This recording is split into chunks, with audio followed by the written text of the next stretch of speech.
ನಮಸ್ಕಾರ. ವಿವೋ ನ್ಯೂಸ್ಗೆ ಸ್ವಾಗತ. ಇದು ನಿಮ್ಮ ಪ್ರೀತಿಯ ಸುದ್ದಿಗಳ ಡಬ್ಬಿ.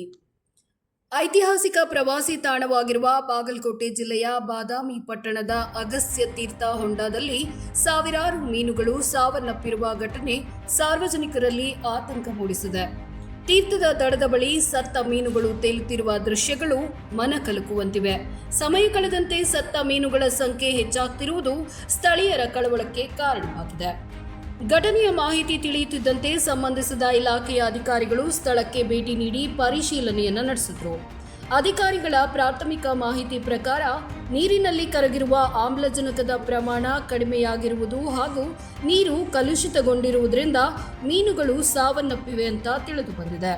ಸದ್ಯ ನೀರಿನ ಮಾದರಿಗಳನ್ನು ಸಂಗ್ರಹಿಸಿ ಹೆಚ್ಚಿನ ಪರೀಕ್ಷೆಗೆ ಕಳುಹಿಸಲಾಗಿದೆ. ವರದಿ ಬಂದ ಬಳಿಕ ಅಗತ್ಯ ಕ್ರಮ ಕೈಗೊಳ್ಳಲಾಗುವುದು ಅಂತ ಅಧಿಕಾರಿಗಳು ತಿಳಿಸಿದ್ದಾರೆ.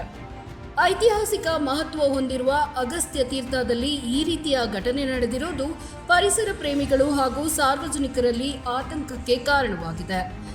ತೀರ್ಥದ ನೀರಿನ ಗುಣಮಟ್ಟ ಕಾಪಾಡಲು ಶಾಶ್ವತ ಕ್ರಮ ಕೈಗೊಳ್ಳುವಂತೆ ಸ್ಥಳೀಯರು ಆಗ್ರಹಿಸಿದ್ದಾರೆ.